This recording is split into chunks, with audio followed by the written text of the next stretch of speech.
So Shabbat Shalom. Um, I've been out of pocket for a while.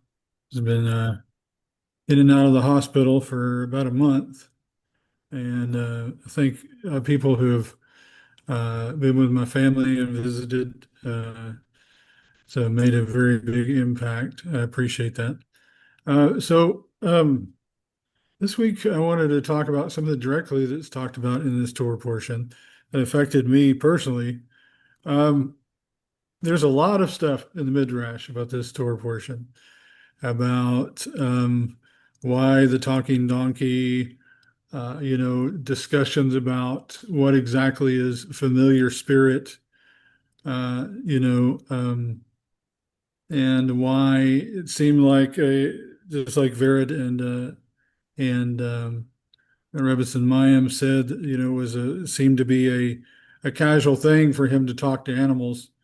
Uh, um, and along with what happened to our people, to us, uh, goes directly in line with the type of things that people were doing with animals and with certain things. So, in the context, well, first of all, we don't know how Moshe got this information. Rashi says it was dictated directly from Hashem about what um, this person was doing. This he called himself a prophet. There's some indications that he was a descendant of Abraham because it said he was either a descendant of Abraham because he said those that he blessed were blessed and those that he's cursed was cursed, or that he was a specific magician that was in the line that understand the magical implications of the name of Hashem. And so uh, the all pretty much um, Torah magic that descended from wayward Kabbalah has to do with the twisting of Hashem's name or demons' names. It's all basically the same thing. And this is our sages saying that what it could have been possible what Balaam was doing. Okay, so before the story of Balaam, we have the story of the snake, right? We have the story of the people being bit by snakes, and 20 something thousand people died as a result of the plague.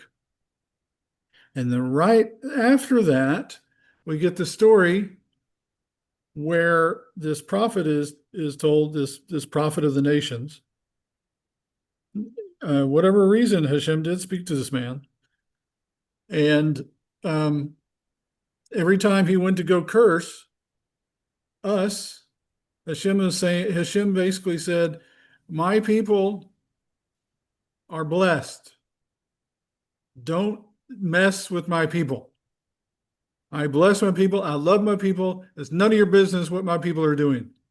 This is right after 20 something thousand of us were killed by biting snakes, right? It seems like a situation where um, when I was a child, me and my brother would fight all day. Me and my brothers would fight all day long.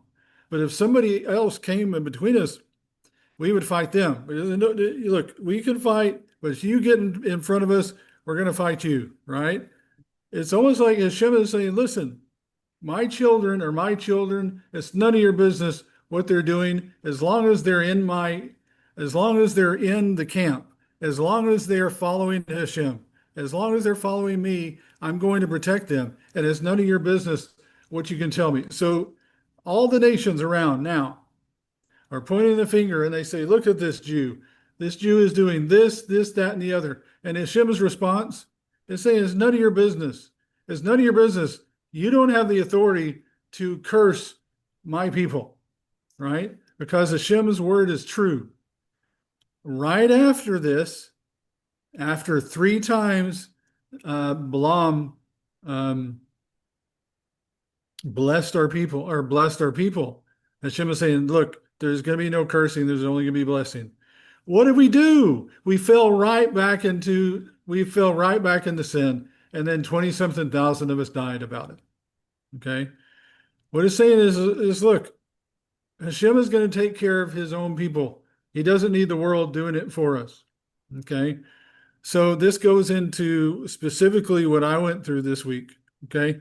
So thankfully, I lean on the side of being a Breslover. Okay. There's the teachings of the Rebbe Nachman of Breslov, along with the great rabbi from Nazareth, Yeshua. I take because he brought me to the door. He brought me to, it said, um, Yeshua says, I bring you to the door.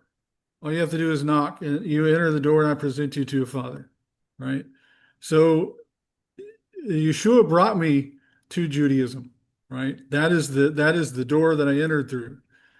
And it's the door you don't stop at the door. You enter through the door and you live in a house, right? Yeshua says, if you follow me, I'll give you the opportunity to become sons of Elohim. Right? So what that looks like, I'm not sure, but I know that Yeshua brought me to that door. But anyways, in the teachings of Breslov, the Breslov teachings, sometimes they say, and this is one of the reasons why the Hasidic movement was kind of poo-pooed. It was kind of looked down on, is because what they said is look, the main thing is getting a relationship with Hashem. Okay, there's a statement within Breslov that sometimes you need to throw everything away. You need to throw everything away, throw the books, throw the teachings, throw all your preconceived notions, and just call it to Hashem. Call out to him in prayer. Wherever he is, go to wherever that you can find Hashem and make it real. Then you can effectively go back to the sitter and apply it. Okay? But if you don't even have the words, just groan and do like our brothers in the Hasidic movement and sing lie lie lie and just sing movements and just sing with music and force yourself to press on. Okay. So why do I say this? So I went early on when I got in the hospital. I really went to some dark places.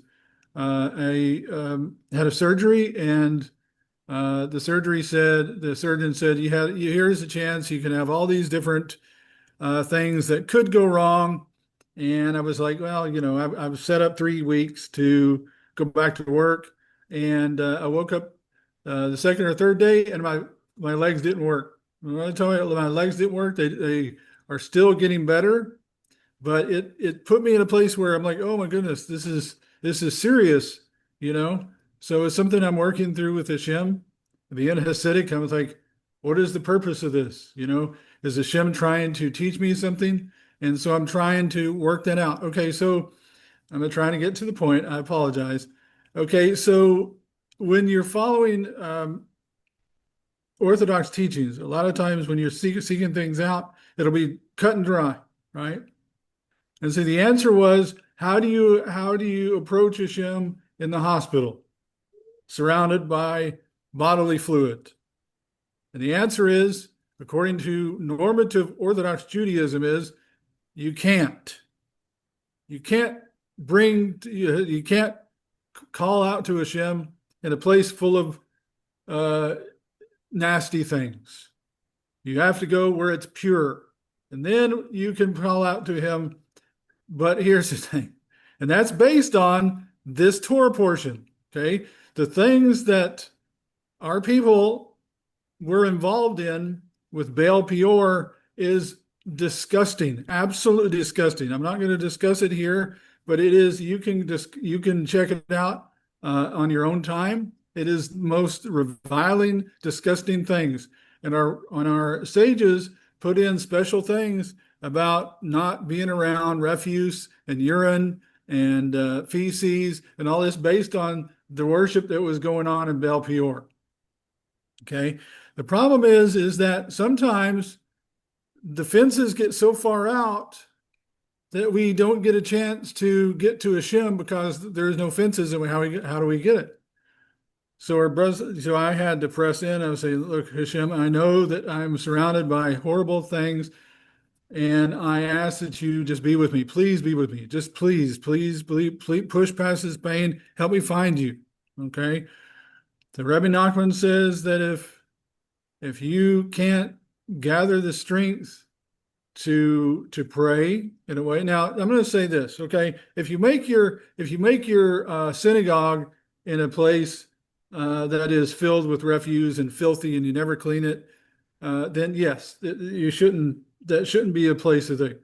But Hashem wants us at where we're at. Okay, Hashem wants us where we're at. Okay, so if we're not able to even pray, we should at least think about what we want to do.